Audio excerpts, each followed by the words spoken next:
충격 그 자체. 5시간 33분 동안 아이폰을 들여다봤다는 거야. 2대의 아이폰 10을 쓰고 있단 말이에요. 이게 정상일까요? 에디터 H, 넌 미친 중독자야. 안녕하세요 여러분, 디에디트 에디터 H입니다. 오늘은 오랜만에 아이폰에 대한 얘기를 해볼까요? 올 가을에 정식 업데이트를 앞두고 있는 iOS 12에 대한 이야기입니다. 사실 저는 평소에 베타 버전 운영체제는 잘 올리지 않아요. 왜냐면은 망하면 어떡해. 근데 이번에는 궁금한 기능이 있어가지고 저번 주부터 베타로 올려가지고 써보고 있거든요.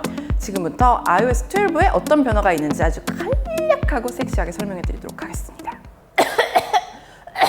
너무 섹시하게 말했더니 ISO야, iOS야? 여러분, 일단 iOS 12는 퍼포먼스 향상이 굉장히 두드러집니다. 모든 반응성이 빨라졌어요. 특히 키보드 쓸 때 키가 반응하고 글씨가 입력되는 속도가 눈에 띄게 빨라졌거든요. 예전에는 글씨를 쓰면 툭툭툭툭 이랬다면 지금은 툭툭툭툭 이런 느낌으로 좀 더 빠릿해졌습니다. 이 외에도 카메라를 여는 것도 앱을 실행하는 속도도 빨라졌고요. 저는 지금 현재 아이폰 10을 쓰고 있잖아요. 그래서인지 변화가 아주 막 소름 끼치게 크게 느껴지진 않아요. 오히려 조금 이전 모델인 아이폰 6S, 아이폰 6 이런 구형 모델에서 퍼포먼스 향상이 두드러집니다. 참고로 iOS 12는 iOS 11을 지원했던 모든 디바이스를 똑같이 지원합니다. 먼저 사소한데 재밌는 기능 하나 보여드릴게요. AR 기술을 활용한 측정 앱이 들어갔습니다. 아이폰 카메라만으로 물체의 길이를 측정해 볼 수 있는데요. 제가 지금 쓰는 맥북 프로의 가로 길이를 측정해 봤더니 30cm라고 나오네요. 스펙상 30.4cm니까 뭐 거의 맞아 떨어졌다고 볼 수 있겠습니다. 그리고 또 소개해드릴 기능은 iOS 12 받으면 다들 해보는 그런 뻔한 기능, 내 얼굴에 이모티콘을 만들 수 있는 미모지 기능이 들어갔습니다. 헤어스타일이 조금만 더 다양했으면 하는 아쉬움이 남기는 하는데 얼굴색이나 헤어 컬러, 눈썹 컬러 등이 굉장히 세세하게 조절이 되어 이런 면에서 다양한 문화의 사람들을 껴안으려고 했다는 점이 인상적입니다. 제가 만든 에디터의 미모지를 잠깐 보여드릴게요. 에디터 H는 바보. 닮았죠? 똑같지 않아요? 사실 이거보다 조금 더 못생기긴 했는데 애정을 담아서 조금 더 예쁘게 만들어 봤어요. 이게 중요해? 사진 앱에는 For You라는 탭이 생겼습니다. 저의 아이폰에는 3만 장이 넘는 사진이 있는데 이 사진들을 날짜나 장소 또 함께 찍은 사람들을 기준으로 이제 정리를 해주는 거예요. 일종의 나의 사진 피드?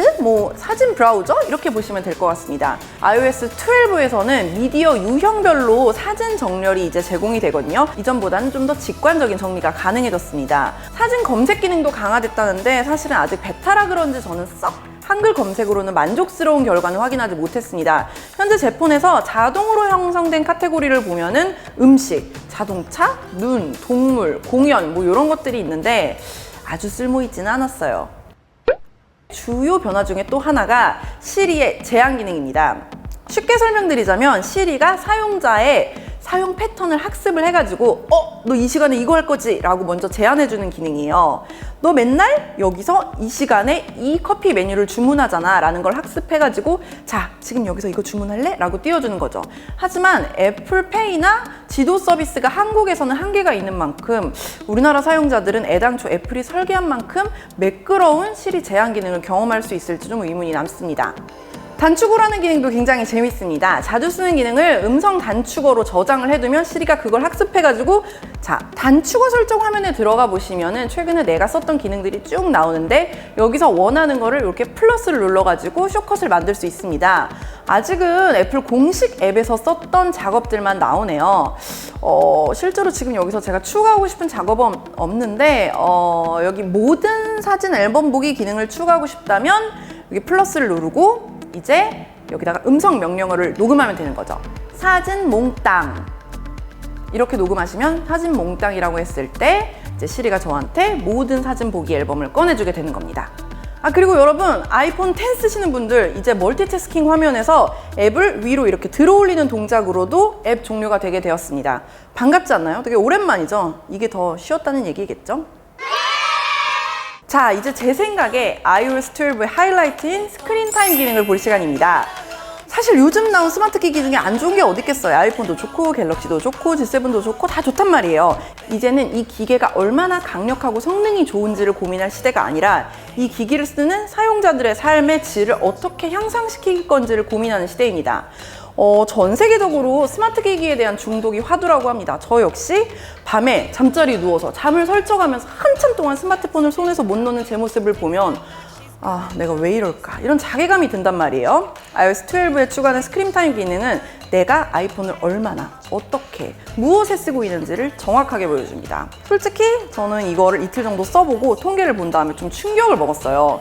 사실은 제가 지금 리뷰를 위해서 한 대가 아니고 무려 2대의 아이폰 10을 쓰고 있단 말이에요. 하나는 iOS 11이 설치되어 있고 하나는 iOS 12가 설치되어 있어요. 그러니까 지금 실제로 이 12가 설치된 기기만 쓰는 게 아니라는 거죠. 절반만 쓰고 있는데도 여기 스크린 타임 앱에 집계된 저의 사용 시간은 충격 그 자체. 미친 거지. 자, 지금 보고 계시는 캡처 화면은 지난 주말에 제가 아이폰 10을 쓴 기록입니다. 이때가 겨우 오후 2시였거든요. 밤 10시도 아니고. 근데 이미 5시간 33분 동안 아이폰을 들여다봤다는 거야. 밤에 넷플릭스를 1시간 반 보고 유튜브를 1시간 20분 보고 페북을 1시간 보고 레진 코믹스를 34분 보고. 여러분, 이게 정상일까요? 중독자지. 중독자의 삶이죠. 경함이는 미쳤다. 스크린 타임 앱이 얼마나 나의 사용 정보를 세분화해서 보여주냐면 지난 7일 동안 하루에 평균 몇 번이나 화면을 깨워서 들여다봤는지, 어떤 시간대에 주로 화면을 깨워서 보는지, 어떤 앱에서 알림이 많이 오는지까지 숫자로 정리해줍니다.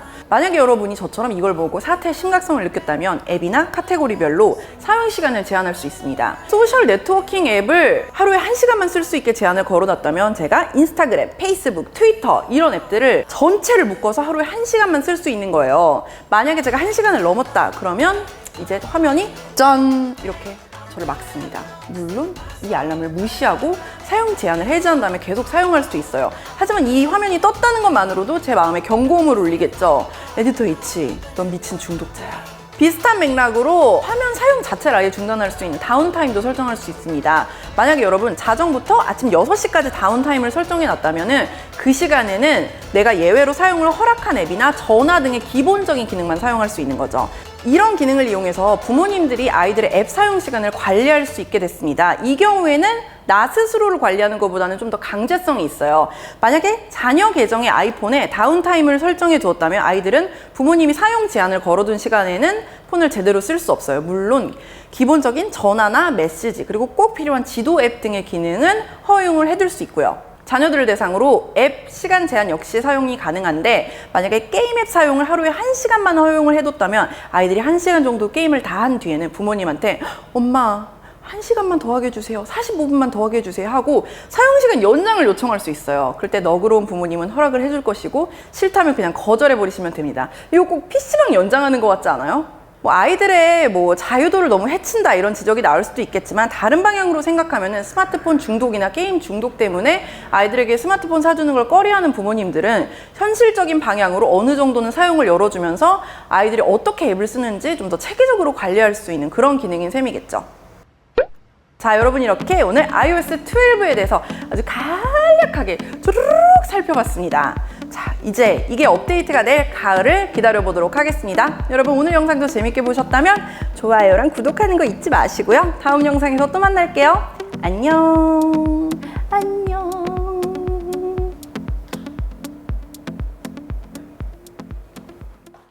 여러분 구독하고 가세요.